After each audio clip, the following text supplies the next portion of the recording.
इस न्यूज के प्रायोजक हैं जय दृष्टि आई हॉस्पिटल, मोतियाबिंद फेको ऑपरेशन एवं अत्याधुनिक रेटिना स्कैन ओसीडी के लिए NABH प्रमाणित, RGSH योजना एवं मेडिक्लेम इंश्योरेंस के तहत कैशलेस इलाज की सुविधा।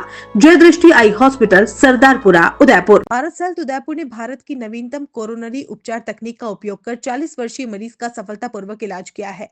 भारत हेल्थ उदयपुर ने हाल ही में ऑर्बिटल अथ्रेक्टमी तकनीक का उपयोग कर एक जटिल एंजियोप्लास्टी सफलतापूर्वक की। यह तकनीक भारत में केवल 6 महीने पहले शुरू हुई थी और भारत हेल्थ उदयपुर अब इस अत्याधुनिक प्रक्रिया को अपनाने वाले प्रमुख कार्डियक सेंटर्स में शामिल हो गया है। इस उपलब्धि पर भारत हेल्थ उदयपुर ने एक प्रेस कॉन्फ्रेंस का आयोजन किया, जिसमें राजस्थान पहली बार VUS गाइडेड ऑर्बिटल एथरेक्टमी किए जाने की जानकारी दी गई। यह तकनीक भारत में अगस्त 2024 में दिल्ली और जयपुर में पहली बार 2 मरीजों पर प्रयोग की गई थी। इस प्रक्रिया का नेतृत्व डॉक्टर अमित खंडेलवाल ने किया, जिनके साथ डॉक्टर नितिन कौशिक, डॉक्टर जयेश खंडेलवाल और पारस हेल्थ टीम के दिनेश भी शामिल थे। डॉक्टर अमित खंडेलवाल ने कहा कि पारंपरिक एंजियोप्लास्टी गंभीर कैल्शियम जमाव को प्रभावी रूप से नहीं हटा सकती। पहले हम रोटाब्लेशन और IVL जैसी तकनीकों का उपयोग करते थे, लेकिन ऑर्बिटल अथ्रेक्टमी जटिल मामलों के लिए अधिक प्रभावी समाधान है। IVUS भारत में पिछले 1 दशक से उपलब्ध और IVL को 4 से 5 साल हो चुके हैं, लेकिन ऑर्बिटल अथ्रेक्टमी सबसे नवीनतम और उन्नत तकनीक है, जो हाई रिस्क बाईपास सर्जरी की जरूरत को कम करती है, खासकर युवा मरीजों में। डॉक्टर मनीष अग्रवाल ने कहा कि ये भारत में कार्डियक देखभाल के लिए एक महत्वपूर्ण उपलब्धि है। इस तरह की नवीनतम तकनीक को राजस्थान में लाकर हम विश्व स्तरीय उन्नत उपचार प्रदान करने में संकल्प को मजबूत कर रहे हैं। मरीज गौरव भटनागर 40 वर्ष ने 6 साल पहले लखनऊ में एंजियोप्लास्टी करवाई थी, लेकिन हाल ही में उन्हें सीने में दर्द, सांस फूलने और चलने में कठिनाई की समस्या होने लगी। जांच में बाएं मुख्य धमनी में 100% रुकावट और अन्य 2 धमनियों में 95% ब्लॉकेज पाया गया, जिनमें गंभीर कैल्शियम जमाव था। उनकी कम उम्र को देखते हुए बाईपास सर्जरी से भविष्य में बीमारी की पुनरावृत्ति का खतरा था। ऐसे में ऑर्बिटल अथ्रेक्टमी सबसे उपयुक्त विकल्प साबित हुआ, जिससे दीर्घकालिक सफलता सुनिश्चित की जा सके। नमस्कार उदयपुर, मैं doctor Amit Khandelwal, working as director and head cardiology at Paras Health Udaipur. So this is regarding one of the cases which was very complicated. 40 साल का पेशेंट था जिसको एंजियोप्लास्टी हो रखी थी एक आर्टरी में almost 6 years back, and he came to us again, chest pain, सांस में तकलीफ़ होना। तो पिछले 3-4 महीने से उनको तकलीफ़ हो रही थी।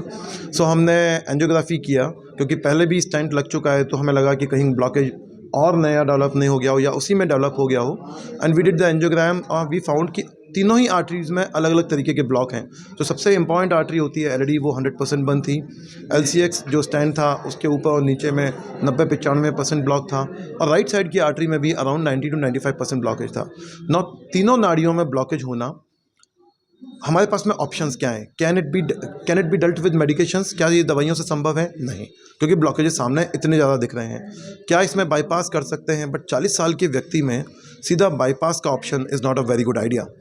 Now angioplasty was the answer, but angioplasty से हम जो इतना कैल्शियम था, जो हमने IVUS टेक्नोलॉजी के ज़रिए मालूम किया कि इतना कैल्शियम होने पर the best thing would be कि हम उस कैल्शियम को ट्रीट करें फर्स्ट और फिर स्टेंट लगाएं। सो कैल्शियम को ट्रीट करने के 2-3 उपाय थे हमारे पास। एक रोटाब्लेशन, IVL, इंट्रावास्कुलर लिथोट्रिप्सी और OAD, ऑर्बिटल अथ्रेक्टमी डिवाइस। सो हमने ऑर्बिटल अथ्रेक्टमी यूज़ करके उस कैल्शियम को हटाया और तीनों ही आर्टरीज़ में एक स्टेंट प्रत्यारोपित करके उस पेशेंट को बचाया। एंड इम्पॉर्टेंट थिंग इज़ कि ये टेक्नोलॉजी अपने देश में, अपने भारत देश में सिर्फ पिछले 6 महीने से है, और आउटसाइड राजस्थान, जयपुर में अगर देखूं तो एंटायर स्टेट ऑफ राजस्थान में ये पहला केस है। एंड इट्स नॉट अबाउट पहला और दूसरा केस। What is more important is technology का आना, टेक्नोलॉजी को यूज़ करना for the betterment of the patients, for the betterment of society at large is very important. So ये तो एक बात है। दूसरी, संक्षेप में एक चीज़ मैं बोलना चाहूँगा, 40 साल की उम्र हम सबके लिए थोड़ी सी कम उम्र है, हमें बचना है बीमारी से। So I would urge the youth कि प्लीज़ स्मोकिंग वगैरह जो आप कर रहे हैं, टोबैको यूज़, उसको अवॉइड करें। कोलेस्ट्रॉल, मोटापा थोड़ा सा बचाएं, डायबिटीज़ से बचें, जितना बच सकते हैं वो बचें। देखिए, you can not change your family history. Family history मतलब आपके घर में अगर किसी को हार्ट अटैक है, उसको आप चेंज नहीं कर सकते। आपके माता पिता को आप चेंज नहीं कर सकते। You are getting my point? What you can change is आप अपने लेवल पे चेंजेस ला सकते हैं. So adopt those changes, stay fit, stay healthy. Thank you.